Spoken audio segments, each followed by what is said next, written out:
Hi everyone and welcome back to my channel. So in today's class we are going to learn about how we can create different types of numpy arrays.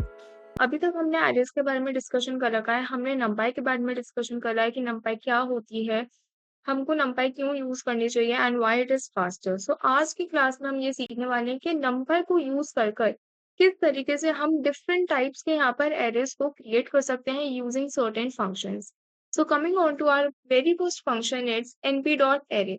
np.array basically हमारे पास एक ऐसा function कर हम एक numpy array create कर सकते हैं फ्रॉम अ पाइथन लिस्ट और टपल. यहाँ पर बेसिकली एज अ आर्ग्यूमेंट हमको कोई भी पाइथन की लिस्ट या फिर पाइथन में जो हमने टपल्स पढ़े हैं वो हमको एज एन इनपुट देना होता है एंड एज एन आउटपुट यहाँ पर हमको एक पूरा का पूरा numpy array यहाँ पर मिल जाता है जिसके ऊपर हम काफी सारे ऑपरेशंस को परफॉर्म करवा सकते हैं. सबसे पहले देख लेते हैं कि इसको हम क्रिएट कैसे करते हैं. Let's make arr1 as a variable. उसमें we'll write np dot array. Okay, सबसे पहले we have to import the numpy library. numpy library को किस तरीके से यहाँ पर हम डाउनलोड कर सकते हैं, किस तरीके से इंस्टॉल करते हैं, वो सारे के सारे steps I have already told in the previous lectures. Also मैंने एक डिटेल वीडियो भी शेयर कर रखा है जिसमें you can learn how we can install any library. Okay, तो सबसे पहले इंपोर्ट कर लेंगे numpy एज. यहाँ पर कोड के अंदर जितने भी हम फंक्शंस को यूज कर रहे हैं वहां पर हम numpy डॉट करके भी यूज कर सकते हैं, np डॉट भी यूज कर सकते हैं. ज्यादा ठीक रहता है कि हम np डॉट को यूज करें बिकॉज हमको पूरा का पूरा numpy लिखना. तो यहाँ पर सबसे पहले एक वेरिएबल बनाते हैं अपने एरे के लिए एंड np डॉट एरे यहाँ पर लिखेंगे. यहाँ पर एक पाइथन लिस्ट पास करनी होती है. लेट्स से मैंने एक पाइथन लिस्ट बनाई हो 3 एलिमेंट्स एंड वो मैंने यहाँ पर पास कर दी. ठीक है, लास्ट में हम इसको यहाँ पर एरे को प्रिंट करवा सकते हैं. सिंपली इसको कर लेंगे. तो यहाँ पर हम एक numpy एरे को जनरेट करवा सकते हैं. नाउ हमने जनरेट तो करवा लिया लेकिन हमको ये पता कैसे चलेगा कि इस पर्टिकुलर ये जो हमने जनरेट करवाया है इसका टाइप क्या है. टाइप चेक करने के लिए we can simply write type and इसको ओपन पैरेंथेसिस में डाल सकते हैं. इसको कर लेंगे सेव एंड रिफ्रेश करेंगे तो इसमें आ रहा है क्लास numpy डॉट एनडी. यहाँ पर मतलब क्या आता है numpy dot ND array. numpy मतलब हमने numpy में से किसी एक फंक्शन को यहाँ पर यूज किया है. एनडी एरे का बेसिकली यहाँ पर मतलब होता है एन डायमेंशनल एरे. हम कितने भी नंबर ऑफ डायमेंशंस के एरे यहाँ पर बना सकते हैं. जैसे अगर मैं इस एरे की बात करूँ तो it is a 1D array. हमने सिर्फ एक ही यहाँ पर रो को कंसिडर कर रखा है. Now coming on to our next function it is np dot zeros. Now np dot zeros basically हमारे पास एक ऐसा एरे हमको डिजाइन कर कर देता है जिसके अंदर जितनी भी वैल्यूज होती हैं they are filled with zero. Basically हमारे पास जितनी भी सेल्स होती हैं एक एरे के अंदर वो सारी की सारी सेल्स हमारे पास क्रिएट करने का हमारे पास जो सिंटैक्स रहता है that is np dot zeros लिखते हैं एंड फिर यहाँ पर पैरेंथेसिस के अंदर हम number of rose and number of columns. Basically यहाँ पर हमको साइज मेंशन करना होता है कि हमारे पास जो एरे हम क्रिएट करवाना चाह रहे हैं उस एरे का यहाँ पर साइज क्या होना चाहिए, कितनी नंबर ऑफ रोज यहाँ पर होनी चाहिए एंड कितने नंबर ऑफ यहाँ पर कॉलम्स होने चाहिए. तो उसको यहाँ पर एक बार देख लेते हैं कि किस तरीके से यहाँ पर क्रिएट करवा सकते हैं. So let's make arr1 and यहाँ पर we can simply write np dot zeros. यहाँ पर अपने आप ही आ जाएगा जीरो एंड यहाँ पर सिंपली हमको साइज सिलेक्ट करना है जो भी हम चाहते हैं. लेट्स से कि मैं एक 2,3 का यहाँ पर एक एरे बनाना चाहती हूँ. 2,3 मतलब 2 का मतलब यहाँ पर मुझे 2 रोज चाहिए एंड 3 का मतलब मुझे यहाँ पर 3 कॉलम्स चाहिए. इसको प्रिंट भी करवा लेंगे. इसको करेंगे सेव एंड रिफ्रेश. तो यहाँ पर क्या हुआ, मेरे पास एक 2,3 का एरे डिजाइन हो चुका है. यहाँ पर 2,3 जैसे 2 यहाँ पर मेरे पास रोज आ रही है एंड कॉलम्स में अगर मैं देखूँ तो मेरे पास 3 कॉलम्स आ रहे हैं. सबके अंदर मेरे पास 0 वैल्यू ही एक फील्ड है. अगर मैं स्पेसिफिक वैल्यू की बात करूं तो मैं बोल सकती हूँ कि एक सेल के अंदर मेरे पास कौन सी वैल्यू है, यहाँ पर 0 है. सेकंड सेल के अंदर भी मेरे पास यहाँ पर 0 वैल्यू है. ठीक है, तो इस तरीके से हम एक ऐसा एरे डिजाइन कर सकते हैं जिसमें सारी की सारी वैल्यू 0 है. अब अगर सारी की सारी वैल्यू 0 है ऐसा एरे हम डिजाइन कर सकते हैं. तो क्या हम ऐसा एरे डिजाइन कर सकते हैं जिसमें सारी वैल्यूज 1 से फिल्ड है? डेफिनेटली कर सकते हैं. np डॉट वंस को यूज करके we can make an array which is filled with ones. इसमें सिर्फ और सिर्फ वंस की ही वैल्यू यहाँ पर होगी. इसको यहाँ पर हम रिप्लेस कर सकते हैं बाय वंस एंड इसको कर लेते हैं सेव एंड मेरे पास एक ऐसा एरे डिजाइन होकर आ गया जिसके अंदर सारी की सारी वैल्यूज वन है. अगर मैं इसको एक 3,3 मैट्रिक्स काइंड ऑफ एरे बनाना चाहूँ तो मैं वो भी यहाँ पर बना सकती हूँ. ठीक है, हम चाहे तो कितना भी बड़ा यहाँ पर साइज रख सकते हैं। नाउ फोर्थली हमारे पास जो फंक्शन आता है that is NP dot full. NP dot full का बेसिकली यहाँ पर मतलब होता है कि यहाँ पर हम स्पेसिफाई कर देते हैं कि हम कौन सी वैल्यू को अपने एरे के अंदर फिल करवाना चाहते हैं। जैसे जीरोस के अंदर हमारे पास कोई ऑप्शन नहीं था। जीरोस मतलब कि जीरो ही वैल्यू जाएगी, वंस मतलब वन वैल्यू ही जाएगी, लेकिन फुल के अंदर बेसिकली हमारे पास एक ऑप्शन होता है कि हम यहाँ पर चूज कर सकते हैं कि कौन सी वैल्यू से हमको पूरा का पूरा एरे यहाँ पर फिल करवाना है, पर वो वैल्यू यहाँ पर सेम रहती है। सिंटैक्स हमारे पास कुछ इस तरीके का है। सबसे पहले एनपी डॉट फुल लिखेंगे, number of rose number of columns यहाँ पर स्पेसिफाई करेंगे, कॉमा करके हम यहाँ पे फिल वैल्यू को लिख सकते हैं। फॉर एग्जाम्पल अगर मैंने यहाँ पर 2 लिखा, तो मैंने जिस साइज का यहाँ पर एरे डिजाइन कर रही हूँ उसके अंदर सारी की सारी वैल्यूज क्या होंगी, 2 ही होंगी। इसको यहाँ पर भी डिजाइन कर लेते हैं अपन। तो array 1 is equals to NP dot full and सबसे पहले यहाँ पर मेंशन करेंगे साइज, लेट्स से 2,3 मैंने यहाँ पर एक साइज लिया है। एंड उसके बाद यहाँ पर फिल वैल्यू मेंशन करते हैं जिस वैल्यू को मुझे पूरी के पूरे एरे के अंदर स्पेसिफाई करवाना है, लेट्स से इट इज 5। ठीक है, इसको सेव करते हैं एंड रिफ्रेश। ओके, इसको प्रिंट नहीं करवाया। Okay, save and refresh. यहाँ पर क्या हुआ, मेरे पास एक 2,3 का एरे तो डिजाइन हो गया, लेकिन उसके अंदर जितनी भी वैल्यूज आएंगी, जितनी भी सेल्स है, उन सभी के अंदर जो वैल्यू स्पेसिफाई होगी दैट वुड बी 5, जो कि मैंने यहाँ पर स्पेसिफाई करा है। अगर मैं इसको लेट से कर देती हूँ 100, सेव करते हैं, रिफ्रेश करते हैं, तो सारी की सारी वैल्यूज मेरे पास 100 यहाँ पर डिजाइन हो जाएगी। मतलब हमने यहाँ पर फिक्स कर दिया कि मैंने जो एरे बनाया है उसके अंदर सेम वैल्यू ही जानी चाहिए, कुछ भी वैल्यूज में यहाँ पर चेंज नहीं होना चाहिए। नेक्स्ट फंक्शन जो हमारे पास आता है, जिसको हम पहले भी देख चुके हैं एक बार, that is NP dot arange. A range है बेसिकली इसका मतलब। तो यहाँ पर हमने जो पाइथन के अंदर रेंज फंक्शन को यूज करा था, बिल्कुल सेम टू सेम इसका फंक्शन बिल्कुल वैसा ही होता है। रेंज फंक्शन के अंदर हम 3 चीजें मेंशन कर रहे होते हैं। स्टार्ट मेंशन करते हैं, स्टॉप मेंशन करते हैं एंड स्टेप मेंशन करते हैं। पहली बात तो मुझे कहाँ से स्टार्ट करना है, दूसरी चीज मुझे कहाँ पे जाके स्टॉप करना है, तीसरी चीज कि कितने नंबर ऑफ स्टेप वहां पर आने चाहिए। सेम टू सेम वही चीज यहाँ पर हम मेंशन करते हैं। एनपी डॉट अरेंज लिखते हैं, स्टार्ट इंक्लूड करते हैं, स्टॉप इंक्लूड करते हैं। स्टॉप यहाँ पर हमारे पास इंक्लूसिव नहीं होता है, ठीक है, इट इज एक्सक्लूसिव। एंड यहाँ पर हम स्टेप मेंशन करते हैं जितने स्टेप में मुझे चाहिए।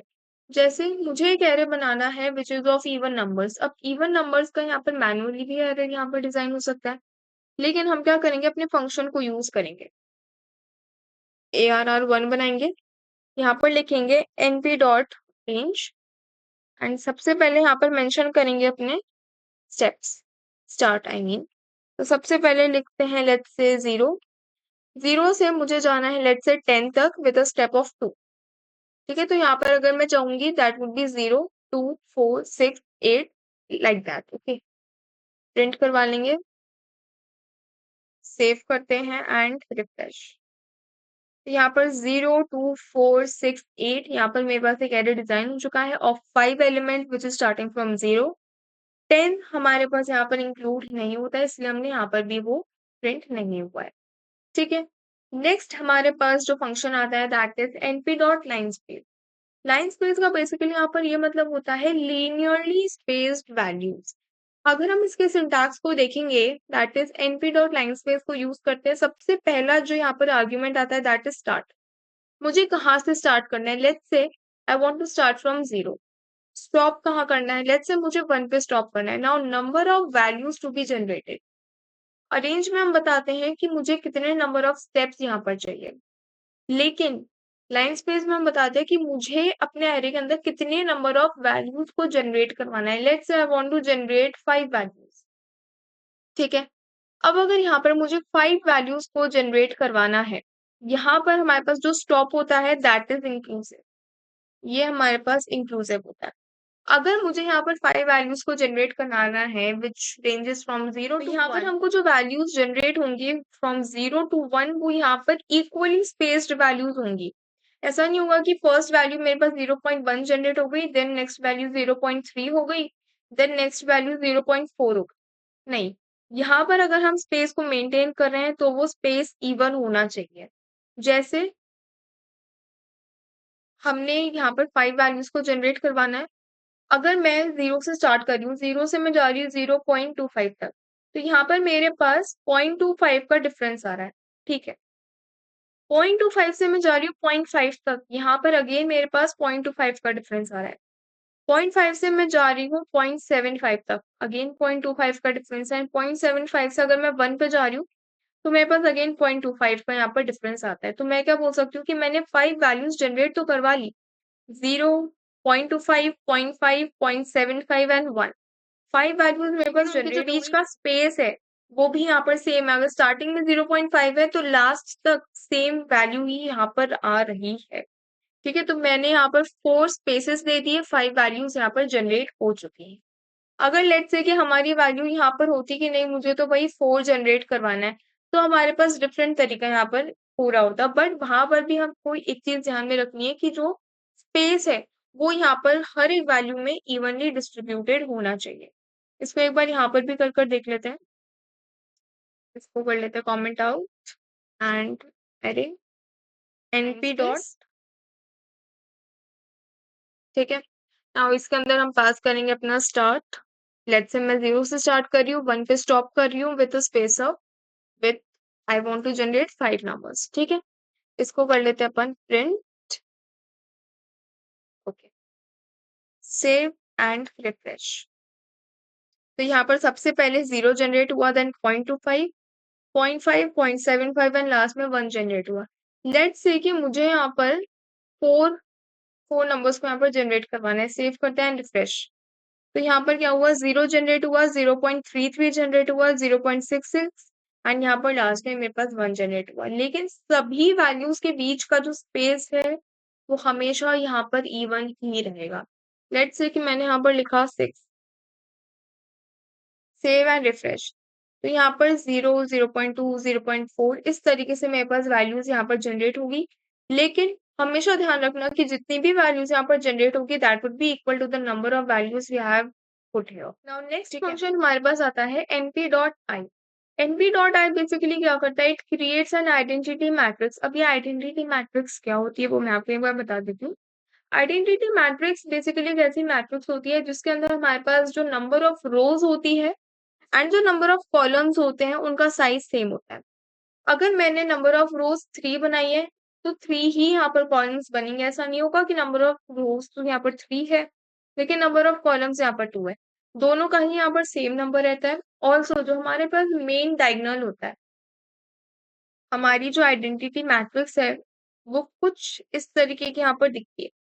नंबर ऑफ रोज मेरे पास 3 है, नंबर ऑफ कॉलम्स भी मेरे पास 3 है and this is known as the main diagonal that starts from the top left and goes up to the bottom right, ठीक है। तो this is our main diagonal. Main diagonal में जो values होती है हमारे पास दैट इज 1 एंड उसके अलावा जितनी भी वैल्यूज होती है वो सारी की सारी 0 वैल्यूज होती है।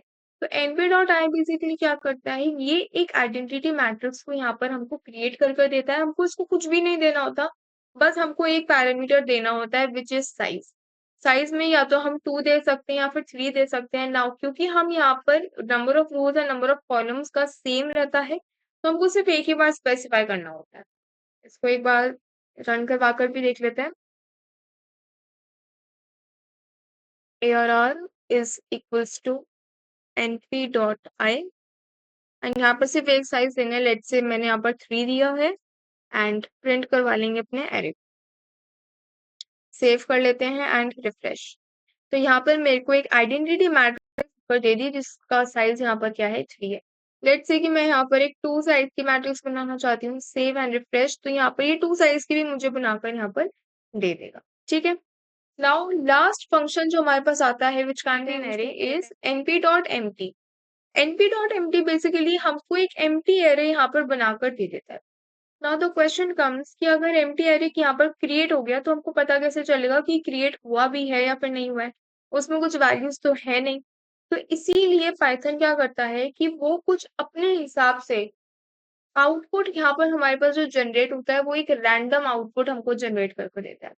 एरे हमारा जो रहता है वो एम्प्टी रहता है। हम बाद में जाके अपनी जो भी वैल्यूज है उनको यहाँ पर ओवरराइट कर सकते हैं, इंडिविजुअली ओवरराइट कर सकते हैं या फिर पूरा का पूरा एरे यहाँ पर चेंज कर सकते हैं। लेकिन जब हम एम्प्टी एरे को क्रिएट कर रहे होते हैं, स्टार्टिंग में या तो हमारी वैल्यू 0 से स्पेसिफाइड होती है या फिर कुछ अलग सी ही वैल्यू आती है जो कि हमारी मेमोरी के अंदर होती है। ठीक है, तो यहाँ पर अगर एक अजीब सी वैल्यू हमको दी जाए तो उससे डरना नहीं है, बिकॉज़ वो वैल्यूज़ हमको यहाँ पर गार्बेज वैल्यूज़ हम उनको बोल सकते हैं।